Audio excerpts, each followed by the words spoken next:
So before we jump into the hands-on portion, does anybody have kind of any general questions that they want to ask about the tool or the concepts that we've been talking about? Or have we completely confused and lost you? I have a quick question. Josh just mentioned you could have a Captivate file that linked to a quiz within Learn at UW, so it automatically bring up a quiz within Learn at UW. Yeah, so you can do like, you know how you can put a link in a web page? You could put a link in a Captivate and just have it linked to your quiz. Of course, you'd have to update that every semester when you re-import when you get a new course in D2L, because it changes the OU number. Lisa's got a unique situation that we've already had. Okay. And we've already chatted about, so I can fill you guys in. Gotcha. Okay. So you got a question? So the video portion that you have to record, do you record it in PowerPoint? Or are you just recording it as a media file that could be any, I guess, format and then uploading? Yeah, so where I got the video in the intro there, I just used, I used a separate program because Captivate does not actually record the webcam. I used a free open source tool called Open Broadcaster Software, OBS. But you could also, if you're on a Mac, you can use Photo Booth. If you're on Windows, you can use, not until Windows 10 did they actually have a built-in thing that allows you to record webcam. Or Windows 8.1 has it as well, and you can use the camera tool to record your webcam. So what about the recordings that you can do with the computer on in PowerPoint? Will those upload?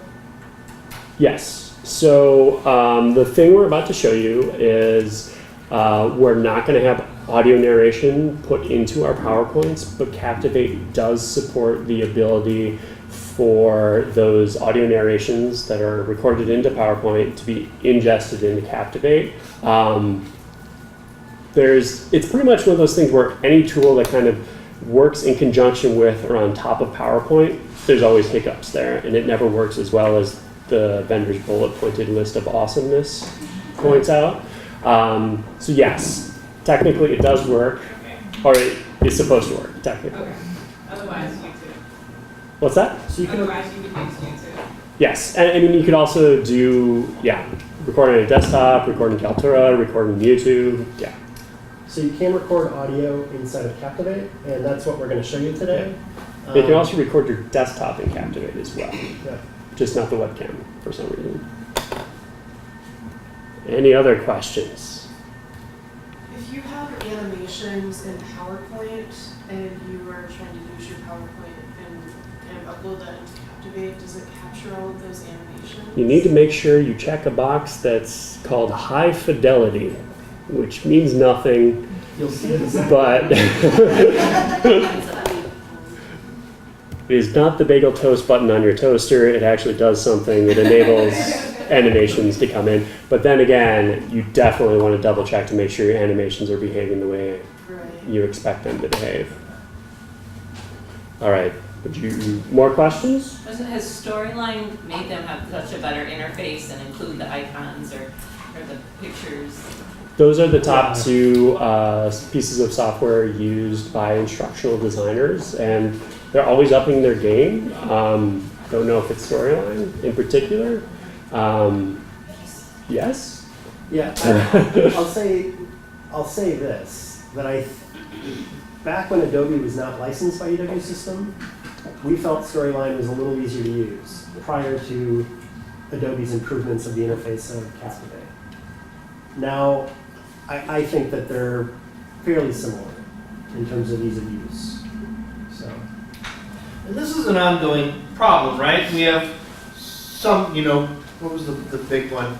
WordPerfect was the darling of academia for the longest time, and then it was Microsoft, and some people had Mises Writer, and all of these different things come and they go, and now with the online things, if you're just going to be doing basic screencasting, something like OBS might be the tool for you.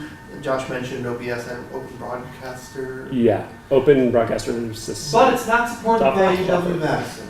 So the caveat is use at your own risk. Captivate is supported, but it's really complicated. And it can start off easier, but if you dig it too deeply, it gets complicated very quickly, right? Don't fall down the Captivate hole. That was our warning. Right, fall down Captivate. Start out small. Don't dig too big of a hole. So I wanted to include a slide specifically on recording audio. Josh is going to show some of this in a minute, but I wanted you to have something to refer to. There's nothing worse than going through recording a bunch of your presentation and then finding out your audio sounds terrible.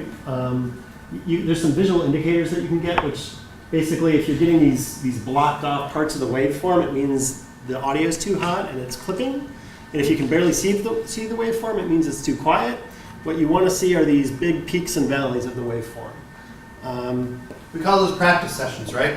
Yes. Absolutely. That's oh dang. That's one of our tips. My mic is too loud. Oh dang. I overcompensated. Ah, just right. Right. It's Goldilocks. Exactly. That's right.